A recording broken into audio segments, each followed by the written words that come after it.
bonjour, merci d'être là avec Marion Montaigne, qui est l'auteur de Tu mourras moins bête, 2 épisodes. Bonjour Marion. Bonjour. Le deuxième est en sélection officielle pour le Festival d'Angoulême, la 40e édition, qui commence la semaine prochaine. Tu mourras moins bête, ça vient d'un blog que vous avez créé en 2008. On y trouve des questions plus ou moins farfelues, quand même souvent très farfelues, de lecteurs. Tu mourras moins bête, c'est quelque chose qu'on vous répétait quand vous étiez gamine ? Non.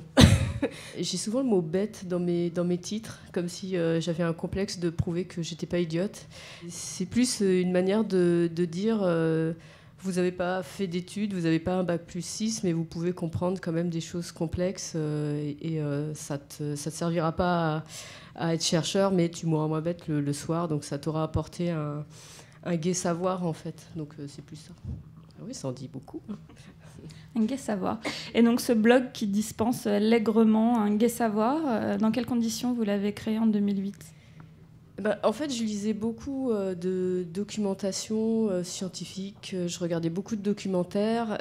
J'avais envie de faire des histoires sur les trucs vraiment farfelus que la science dégote tous les jours.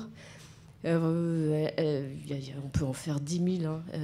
N'importe quelle recherche qu'on lit dans Science et Avenir, on peut en faire un livre entier. Mais j'avais des petites notes à droite à gauche, mais je ne savais pas trop quoi en faire, donc j'en ai fait un blog, je l'ai fait en 2 jours avec le titre. Hop.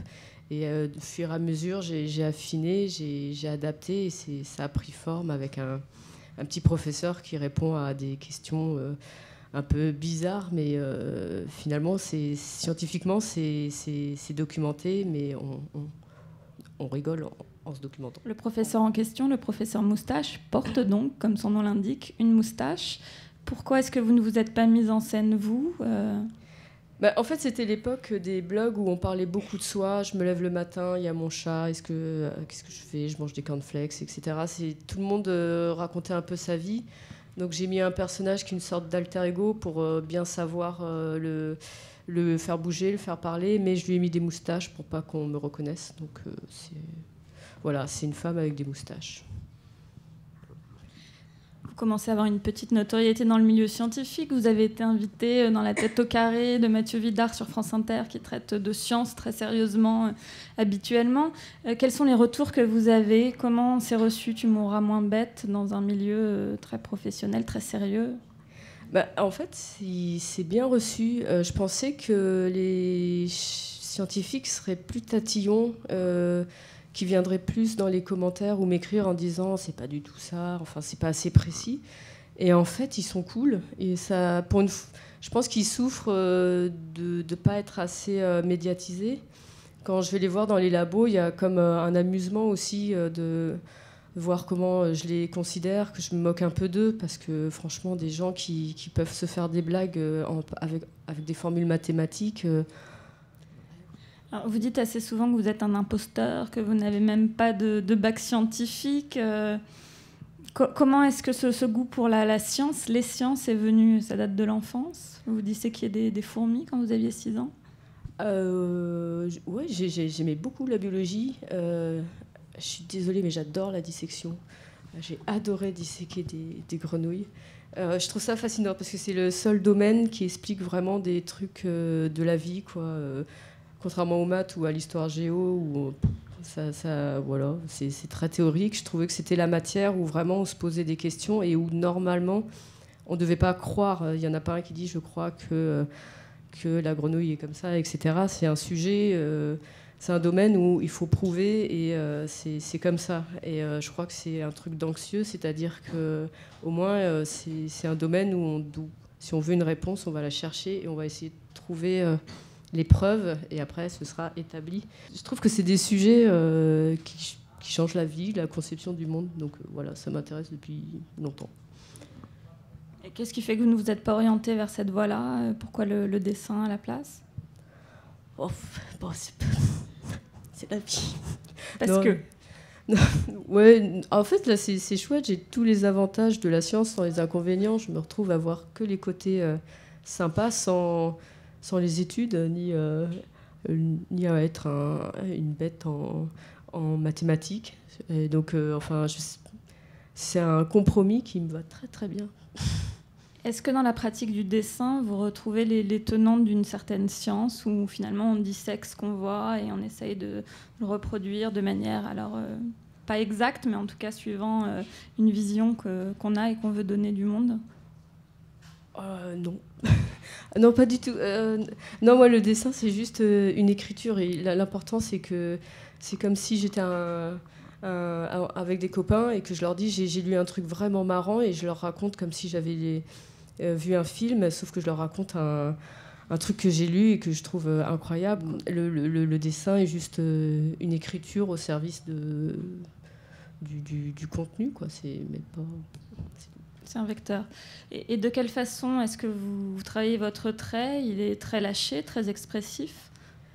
En fait, je pars du principe que le public est un gros flemmard et qu'il faut le prendre par la main. Il n'a aucun intérêt à lire de la science. Il peut être buté par ça. Et il faut vraiment le prendre par la main et tout faire pour pas qu'il s'ennuie. Donc, il faut que ce soit péchu, il faut que ce soit un dessin dynamique. Il ne faut vraiment pas que les gens s'ennuient. Donc, c'est un dessin qui doit servir un texte et qui doit être presque fait et lu aussi rapidement que l'action qu'il représente. Alors, est-ce que des planches comme celle de Tu mourras moins bête, qui ont eu pendant plusieurs années une existence propre et presque unique sur le web, c'est facile de les transposer en livre papier ? Est-ce que ça a été compliqué de leur donner cette autre vie ?